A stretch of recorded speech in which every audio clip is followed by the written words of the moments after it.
everyone, Audrey Henley here, and today I'm doing the AuthorTube Newbie Tag. Yay!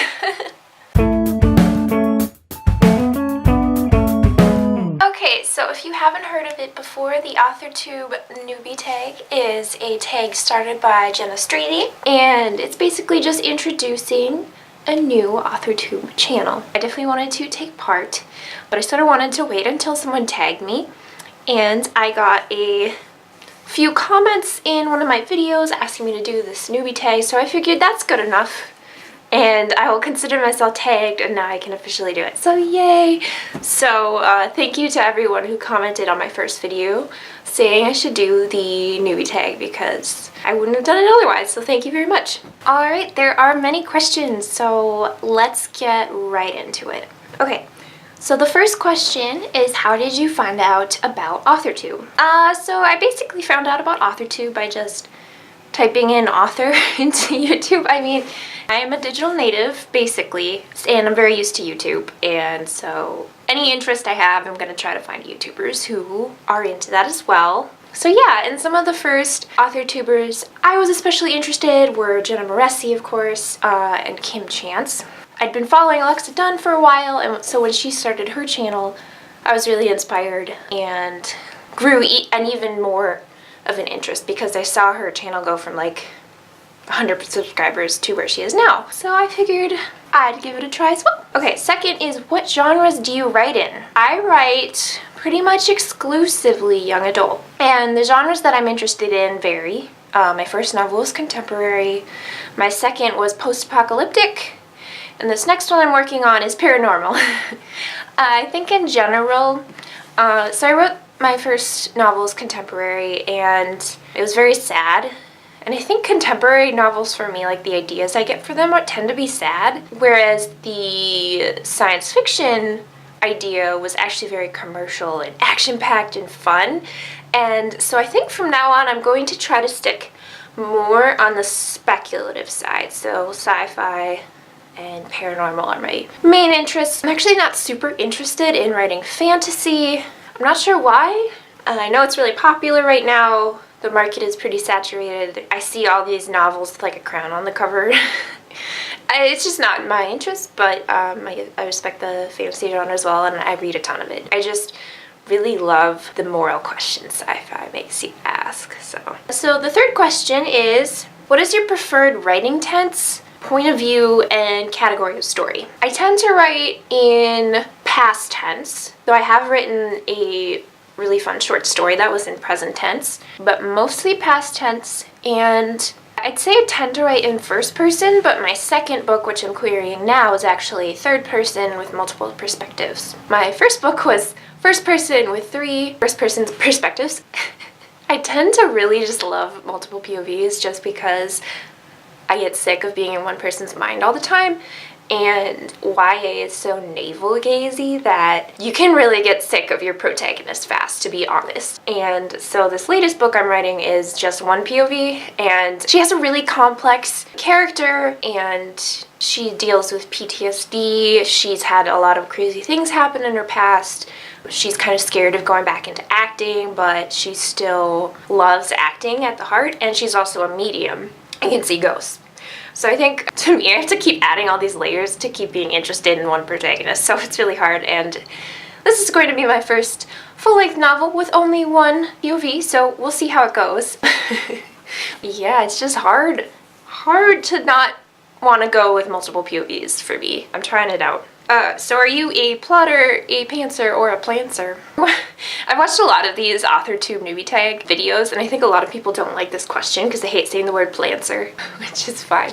I'd say I'm a plantser. So just to backtrack, plotter means you write outlines, basically. Pantser is you write by the seat of your pants, and a plantser does a little bit of both. Susan Dennard recently had a really good newsletter about this, intuitive outlining it's called. I think she leans more on the plotter side, but I kind of like that idea of intuitive outlining. It's sort of write out where you envision your story going, but then you're open to changing it along the way.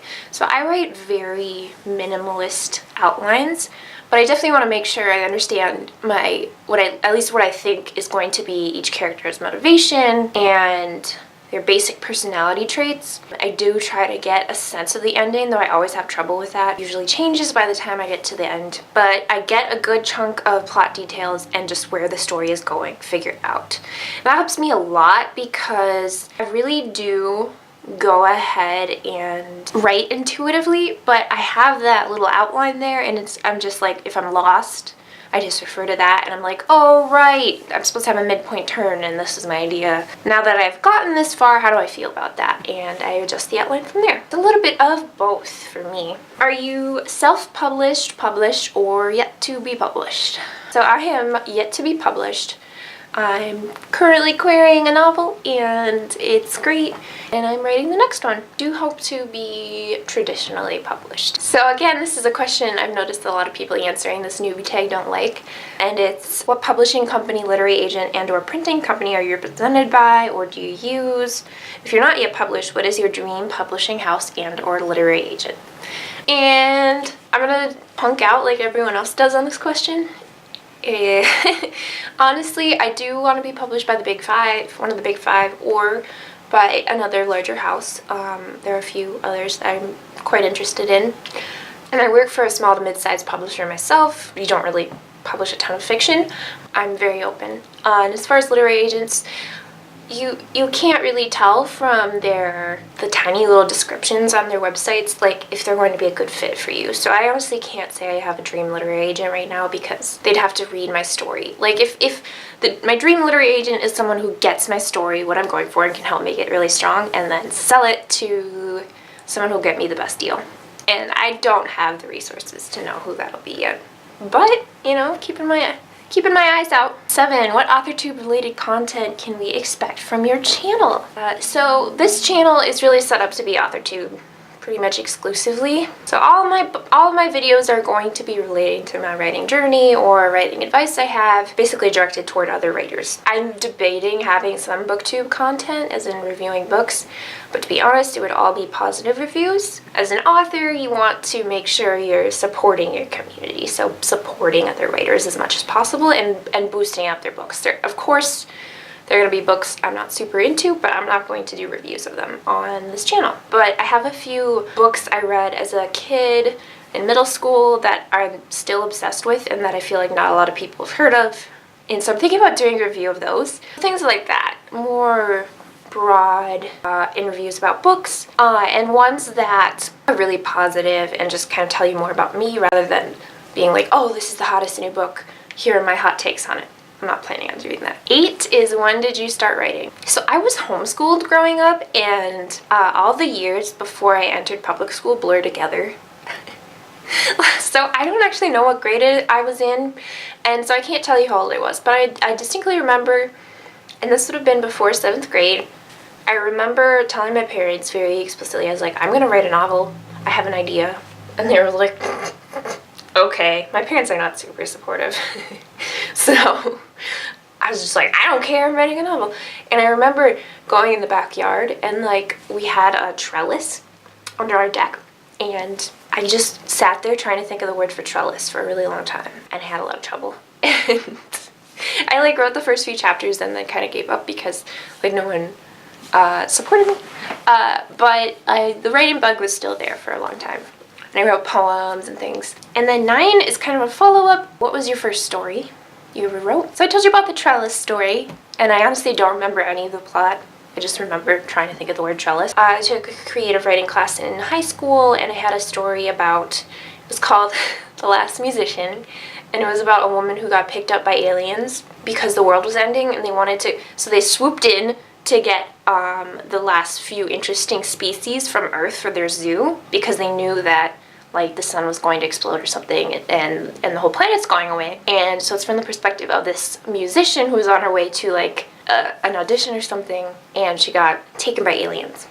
And so in this zoo, they have this environment that creates things for you as you think of them. So she would like think of a piano and then it would just show up, or she would think of her bedroom growing up and it would show up. But she, you know, thinks of a piano and starts playing it, and these aliens have never heard of music and they're like, oh my god. And then there's they only picked up her, so there's no way to continue on the species.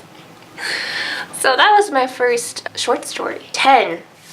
What authors have most inspired your writing? So this is easy. The big YA sci-fi novelists for sure. Two that come to mind right away are Scott Westerfeld and M.T. Anderson. I just love their writing. And I actually met Scott Westerfeld recently at a reading festival that is held in Minneapolis just last weekend, and it was so great just meeting someone I really respect and admire, and just the way he seamlessly blends stuff together.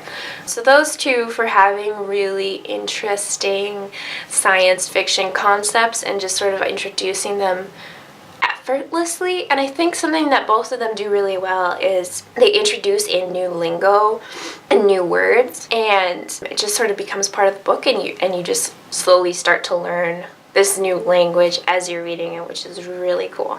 And I love that they really challenge young adult readers in ways that maybe adults would like refuse to be challenged. Like, I think Scott Westerfeld was talking about how adults are less malleable with language, and so if you start introducing a bunch of new words in your book, they're going to be less likely to follow along. I really just love the way they challenge young readers, especially with technology. As a digital native, you grow up and you always think technology is a good thing, but they show the dangers too, and I think it's a really interesting challenge for readers. So those two are really big for me. And then I really love Jane Austen. I've read Pride and Prejudice a million times. So yeah, pretty different answers there, but both are they're all just amazing. So 11, do you schedule your writing sessions or simply get to writing whenever you can find the time? I just write when I can find the time, and I'm an emotional person. I'm a Cancer. I'm an INFP/J because I always get a different, I don't know, the whole like planning, scheduling things out, I can do either. But I'm very sensitive, and if I watch a sad commercial that day, my writing day might be gone. Like, it's a little ridiculous. I kind of have to play it by ear and be making sure I'm listening to the right media and all of that stuff. Most days I do something to help my career, and it might be research for a novel, looking at literary agents, working on this channel, doing social media stuff, or actually writing.